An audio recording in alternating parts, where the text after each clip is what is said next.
సభ ఎందుకు మనం ప్రశ్నించుకుంటే, ప్రభుత్వం అధికారంలోకి వచ్చి 2 సంవత్సరాలు గడిచిపోయింది. ఆర్థిక మనటువంటి భారం ఉండడం మూలంగా మీకు ఆర్థిక సంబంధించిన సమస్యను మేము వెంటనే లేకపోతున్నామని చెప్తున్నాం ముఖ్యమంత్రి గారికి. 2.5 సంవత్సరంలో మేము మౌనంగానే ఉండిపోయాం. మీరు ఆర్థికంగా కుదుట పడ్డ తర్వాతే మాకు పెన్షన్లను పెంచండి అని చెప్పాం. ఇప్పుడు సగం వాళ్ళ పరిపాలన, ప్రభుత్వం ఇచ్చినటువంటి వాళ్ళ వ్యవధిలో సగం పాలన గడిచిపోయింది. కొత్త పెన్షన్లను మంజూరు చేస్తున్నట్టు ప్రకటించినందుకు మేము ప్రభుత్వాన్ని అభినందిస్తూనే, అయ్యా మీరు మాకు ఇస్తున్నటువంటి పెన్షన్లు సరిపడా లేవు, దివ్యాంగుల సంబంధించి కేవలం దివ్యాంగులను సంక్షేమం వైపే చూడకండి, మాకు సామాజిక న్యాయం కూడా కావాలని అడుగుతున్నాం. ముఖ్యంగా రాహుల్ గాంధీ గారు చెప్పినట్టు జిత్తే భాగీదారి ఉత్నే హిస్సేదారి, ఎంత సమాజంలో మేము ఎంత మందినో మాకు అంత వాటా కావాలన్న దానికి అనుగుణంగానే మేము డిమాండ్ చేస్తూ ఉన్నాం.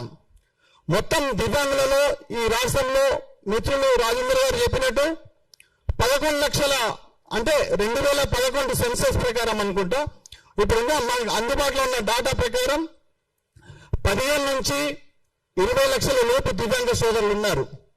వీరిలో 85% పైగా కేవలం శారీరకమైనటువంటి దివ్యాంగులు ఉన్నారు. మిగతా 15%లో విజువల్లీ ప్లస్ మిగతా సంబంధించిన కేటగిరీ దివ్యాంగ సోదరులు ఉన్నారు. అందరికీ ప్రభుత్వం రిజర్వేషన్లో 4% ఇస్తుంది. ఆ 4% ఒకటి ఓహెచ్కి, ఒకటి విహెచ్కి, ఒకటి హెచ్హెచ్కి, ఒకటి మల్టిపుల్ డిజబుల్ వారికి. అయితే ఈ రోస్టర్ సిస్టంలో మొదటగా విహెచ్ వాళ్ళకి 6వ రోస్టర్ పాయింట్, తర్వాత హెచ్హెచ్ వారికి, తర్వాత ఓహెచ్ వారికి. ఓహెచ్ వాళ్ళకి వచ్చేసరికి 56వ స్థానం, మళ్ళీ 4వ స్థానం మల్టిపుల్ వారికి వచ్చేసి 81వ స్థానం మీద ఉంది. మీ చిన్న నోటిఫికేషన్ అంటే 10 ఉద్యోగాలు, 20 ఉద్యోగాలు, 40, 50 ఉద్యోగాలు వచ్చిన ప్రతి చిన్న నోటిఫికేషన్లో అందరికంటే అవకాశం ముందుగా ఎంట్రీ విజువల్ హ్యాండిక్యాప్ వాళ్ళకు లభిస్తున్నది. ఆ తర్వాత హియరింగ్ వాళ్ళకి 50 పైన, అంటే ఒక 60 పోస్టులు ఉంటే తప్ప ఓఎస్ వాళ్ళకి అవకాశం దక్కడం లేదు. అయ్యా మేము 85% ఉన్నాం, ఏ నోటిఫికేషన్లో కూడా మాకు మా రోస్టర్ ప్రకారం మా పోస్టు అక్కడ రావడం లేదు, కనబడడం లేదు. తద్వారా మాలో దివ్యాంగుల సంఖ్య, నిరుద్యోగుల సంఖ్య పెరుగుతుందే తప్ప కనీసం అవకాశం కూడా లభించడం లేదు. అందుకే ఇది ఆర్థికపరమైనటువంటి సమస్య కాదు. దీన్ని ఎలాగైతే మీరు ఎస్సీ వర్గీకరణ శాస్త్రీయంగా చేసి ఉన్నారో దాన్ని కూడా దివ్యాంగుల ఈ 4% రిజర్వేషన్ల ప్రక్రియను కూడా శాస్త్రీయబద్ధంగా చేయాలని చెప్పి, వర్గీకరణ చేయాలని చెప్పి కోరుతున్నాం. ఆ క్రమంలో 85% పైబడి ఉన్నటువంటి ఓహెచ్ వాళ్ళకి రోస్టర్ పాయింట్లలో ముందు క్రమంలో ఉండాలని చెప్పేసి మేము డిమాండ్ చేస్తూ ఉన్నాం. అవసరమైనటువంటి కమిటీ వేస్తారా లేకపోతే నిపుణుల ద్వారా విచారణ చేస్తారా తెలియదు, కానీ ఏ విధంగా తెలియజేస్తారో చేసి మాకు రోస్టర్ సిస్టాన్ని ఓహెచ్ వారికి ముందు చేయాలి. అంతేకాకుండా ప్రతి క్యాబినెట్ మినిస్టర్ దృష్టికి రాతపూర్వకంగా ఈ విషయం తీసుకుపోయి ప్రాతినిధ్యం అవకాశం కల్పించాలని స్థానిక సంస్థల ఎన్నికల కంటే ముందు డిమాండ్ చేస్తూ వస్తున్నాం.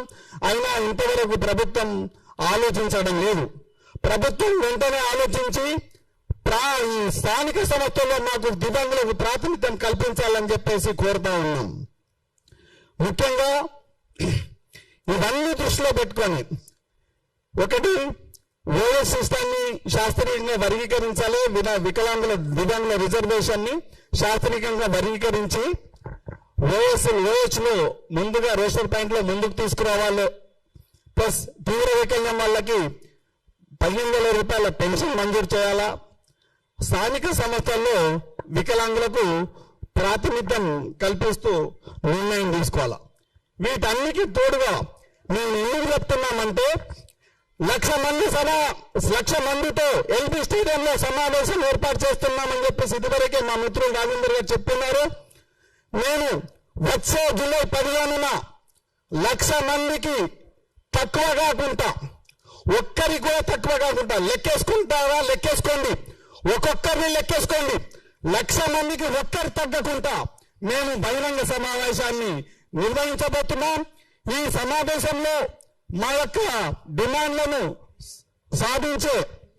సాధించే క్రమంలో మేము ఈ సమావేశాన్ని నిర్వహిస్తున్నాం. ఈ సమావేశానికి సంబంధించి మాకు 3 నెలల సమయం కూడా ప్రభుత్వానికి ఇస్తున్నాం. ఆ లోపల ఈ మా డిమాండ్ చేసినటువంటి 4 అంశాలను మీరు పరిగణన తీసుకొని నిర్ణయం తీసుకోవాలి. లేదంటే మేము ఎల్బీ స్టేడియంలో 1,00,000 మందితో నిర్వహించబోయే సమావేశం ద్వారా మా గల్లాన్ని ఎక్కడ 1,00,000 రూపాయలు అంటే మేము 1,00,000 మంది అంటే మేము కేవలం కనిపించడానికి ఈ సమావేశాన్ని ఏర్పాటు చేయడం లేదు. 1,00,000 మందితో మమ్మల్ని చూడండి అని చెప్పేసి కనిపించడానికి ఏర్పాటు చేయడం లేదా బహిరంగ సభ, మా గళాన్ని వినిపించడానికి ఏర్పాటు చేయబోతున్నాం. ఈ ప్రభుత్వానికి 3 నెలల సమయం ఇస్తూనే జూలై మాసంలో 15వ తారీఖు నాడు మా గళాన్ని వినిపించి ఆ తర్వాత మా కార్యాచరణను ప్రకటించుకొని మేము ముందుకు వెళ్తాం. కాబట్టి ప్రభుత్వం అధికారులు స్పందించి దివ్యాంగుల సమస్యలను సానుకూలంగా పరిశీలించి మాకు సామాజిక న్యాయాన్ని చేకూర్చాలని చెప్పేసి మరొకసారి విన్నవించుకుంటున్నాను. జై Hind. Hi, I'm here Lohit Kumar.